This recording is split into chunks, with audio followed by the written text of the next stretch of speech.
یه صلوات ختم کنید. اللهم صل علی محمد. انشاءالله استفاده کنیم از حجت الاسلام شیخ اعجاز مهدی نجفی. محبت کنید یه صلوات بلند ختم. اللهم صل علی آل محمد و عجل فرجهم. دومی را بلندتر ختم کنید. اللهم صل علی. برای تعجیل در فرج آقا امام زمان محبت کنید سومی را بلندتر ختم کنید. الله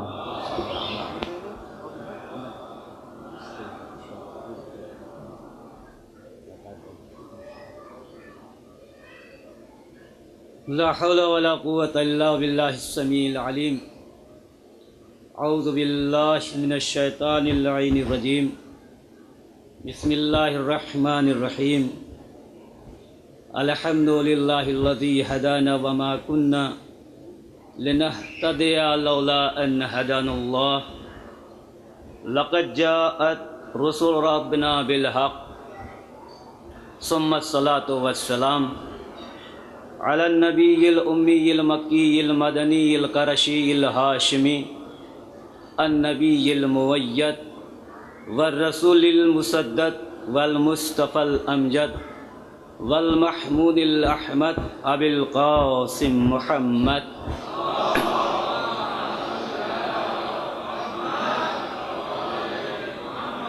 أما بعد، قال رسول الله صلى الله عليه وآله وسلم: بسم الله الرحمن الرحيم. هذا حسين فارفو. عزیزان محترم و محبان سید الشہداء و موالیان خاندان رسالت، آج یہ تمام علماء اعلام و مومنین کرام کے درمیان یہ ذکر آل محمد کا شرف مل رہا ہے. پیغمبر نے بار بار ہر منزل پر یہی فرمایا کہ ھذا حسین و فارفو، یہ حسین ہیں، ان کو پہچان لو. کبھی مسجد میں یہی فکرہ رسول نے کہا کہ یہ میرا حسین ہے، اس کو پہچان لو. کبھی دوش پہ بٹھا کے کہا کہ یہ حسین ہے، اس کو پہچان لو. تو آخر امام مظلوم کربلا کو پیغمبر اسلام بار بار کیوں تعارف کرا رہے ہیں، کیوں پہچانوا رہے ہیں؟ اس لیے کہ رسالت کی نگاہ میں یہ واقعہ کربلا تھا. اور اس کے بعد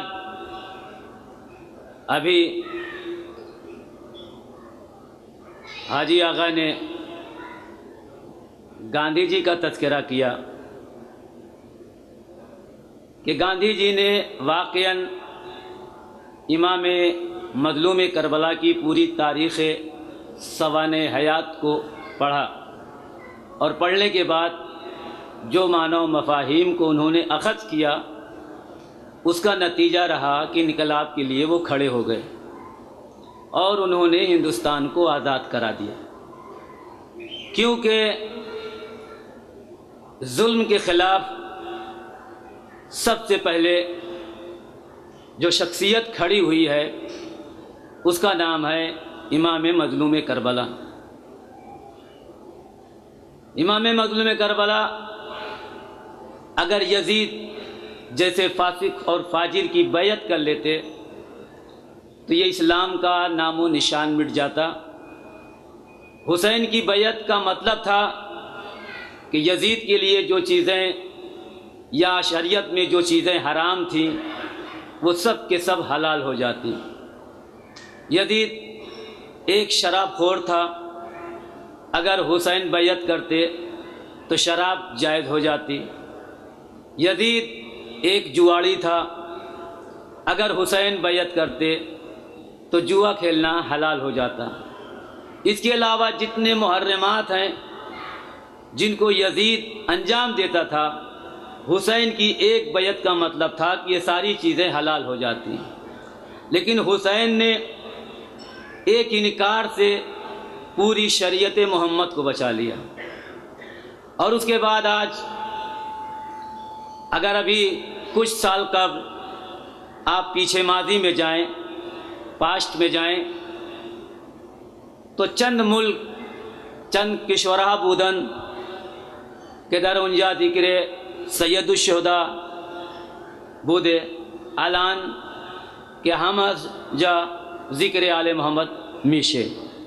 مثلا اگر آپ پہلے جائیں تو عراق، ایران، ہندوستان، پاکستان، چند ملکوں میں یہ عزاداری ہوتی تھی، لیکن آج دنیا کے کونے کونے میں جائیے، چاہے یورپ ہو، آسٹریلیا ہو، افریقہ ہو، ایشیا ہو، کوئی بھی شہر ہو، کوئی بھی ملک ہو، کوئی بھی کنٹری ہو، ہر جگہ آج یا حسین کی صدا گونج رہی ہے۔ اور اسی کے سلسلے میں ہندوستان کے ایک مشہور شاعر جوش ملیح آبادی نے کیا خوب کہا کہ انسان کو بیدار تو ہو لینے دو، ہر قوم پکارے گی ہمارے ہیں حسین۔ تو یقیناً آج پوری دنیا امام مظلوم کربلا کو پکار رہی ہے۔ تو مدینے سے لے کر مکے تک پیغمبر اسلام نے امام حسین کا تعارف کرایا، اور اس کے بعد جب امام مظلوم کربلا نے اپنا سفیر مسلم ابن عقیل کو کوفے بھیجا، اور جب کوفے میں پہنچے تو انہوں نے مسجد کوفہ میں جا کر جو سب سے پہلا خطبہ دیا، تو وہاں پر بھی مسلم نے امام حسین کا اور یزید دونوں کا تعارف کرایا۔ تو جناب مسلم فرماتے ہیں تمام اہل کوفہ سے کہ مسجد کوفہ میں تقریباً 38,000 پیپلز یعنی انسان موجود تھے۔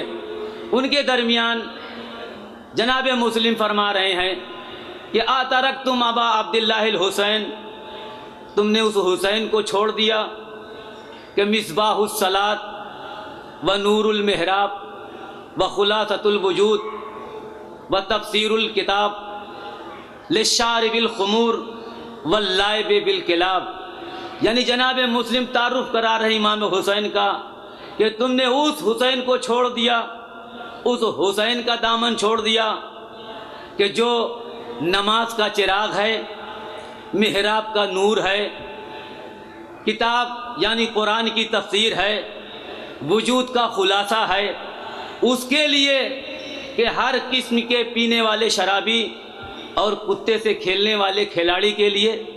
یہ فکرہ جناب مسلم کا جب سور اسرائیلی کی طرح کوفیوں کے سروں کے اوپر گونجنے لگا، تو اسی وقت 18,000 افراد نے ایک وقت میں جناب مسلم کے ہاتھ پر بیعت کی۔ تو اس طرح سے جناب مسلم نے امام مظلوم کربلا کا تعارف کرایا، اور جوش نے جو کہا کہ ہر انسان کو بیدار ہو لینے دو، ہر قوم پکارے گی ہمارے ہے حسین۔ تو آج خود یہاں پر بیٹھ کر میں دیکھ رہا ہوں اور اس کا تجزیہ کر رہا ہوں، مشاہدہ کر رہا ہوں کہ آج یہاں پر ہر زبان میں امام مظلوم کربلا کو یاد کیا جا رہا ہے۔ میں ہندوستان کا ہو کر اردو زبان میں حسین کا تذکرہ کر رہا ہوں، یہاں پر تھائی لینڈ کے رہنے والوں نے تھائی زبان میں تعارف کیا، ایران کے رہنے والوں نے فارسی زبان میں امام کا ذکر کیا، اہل عرب نے عربی میں امام مظلوم کربلا کا ذکر کیا۔ تو آج پوری دنیا میں یا حسین کی صدا گونج رہی ہے۔ یہ چھوٹا موٹا معجزہ نہیں ہے، بہت بڑے معجزے کا نام ہے، اور لاکھ طاقتیں کوشش کرتی رہیں کہ ہم کسی طرح حسین کا نام مٹا دیں، تو حسین کا نام مٹنے والا نہیں ہے، اس لیے کہ یزید سے بڑی طاقت آج کسی ملک کے پاس نہیں ہے۔ تو جب یزید حسین کا نام نہ مٹا سکا تو آج کی طاقتیں حسین کا نام کیا مٹا سکتی ہیں۔ اور عزیزو، یہ آج کی شب جناب قاسم ابن امام حسن مجتبیٰ علیہ السلام سے مخصوص ہے۔ ہمارے ہندوستان میں اور جہاں پر ہندوستانی ہیں ان کے درمیان۔ تو یہ قاسم کون؟ ابھی جیسا کہ حجت الاسلام نے ذکر کیا کہ امام مظلوم کربلا نے جناب قاسم سے پوچھا کہ میرے لال تمہاری نظر میں موت کیسی ہے؟ تو آج تک اس عالم بشریت میں، عالم انسانیت میں کسی نے نہیں بتایا تھا کہ موت کا مزہ کیسا ہوتا ہے، موت کہتے کس کو ہیں۔ لیکن 10 برس کے بچے نے جو فرزند امام حسن تھا، اس سے جب امام مظلوم نے سوال کیا کہ میرے لال موت تیرے نزدیک کیسی ہے، تو اس 10 برس کے بچے نے کہا کہ چچا موت ہمارے نزدیک شہد سے زیادہ شیریں ہے۔ تو یہ بتائیے کہ کیا جذبہ تھا ان کربلا والوں کا۔ تو صرف بنی ہاشم ہی ایسے نہ تھے، بلکہ امام کے جو آیان و انصار تھے وہ بھی اسی پر تھے۔ اور آج ہمارے اہل تشیع میں ہر ایک کو اسی پیمانے پر اترنا ہے۔ ہمیں آپ کو حبیب ابن مظاہر بننا ہے، ہمیں آپ کو جناب مسلم بننا ہے، ہمیں آپ کو جناب زہیر کین بننا ہے۔ اگر ایسے 40 ناصر پیدا ہو جائیں گے تو ہمارا آخری امام پردہ غیب سے باہر آ جائے گا۔ تو عزیزو، جب جناب قاسم نے بتا دیا کہ چچا میرے نزدیک موت شہد سے زیادہ شیریں ہے، اس کے بعد سید مظلوم نے ایک بار اپنے اس بھتیجے کو اپنے ہاتھوں سے سر پر عمامہ رکھا، اپنا لباس پہنایا اور گھوڑے پر جب بٹھایا تو ایک بار مدینے کا رخ کیا اور کہا اے میرے ماجائے حسن، آج میں آپ کی شبیہ کو اس مقتل میں بھیج رہا ہوں۔ اور پھر بارگاہ الہی سے مخاطب ہو کے کہتے ہیں کہ پروردگارا تو گواہ رہنا کہ میں اپنے بھائی حسن کی شبیہ کو ان ظالموں کے درمیان بھیج رہا ہوں۔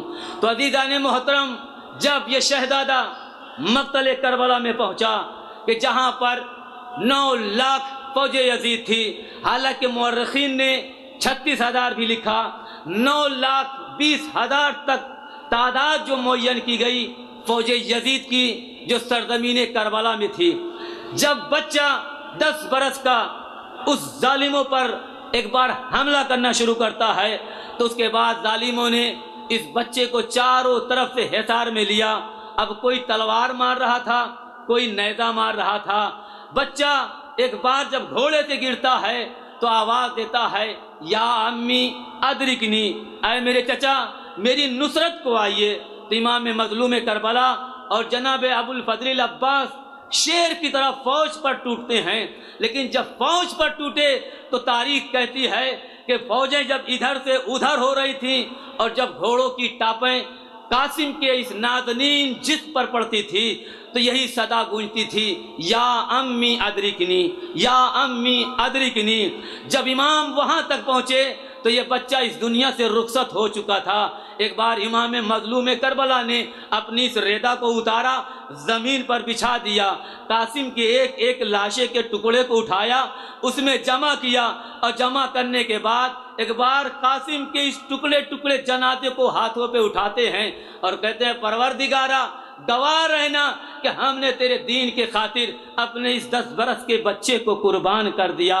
پھر ان ماؤں پر میرا سلام کہ جن ماؤں نے ایسے ایسے بچے پیدا کیے کہ جو سرزمین کربلا پر ہمارے امام مظلوم کربلا کے کام آئے۔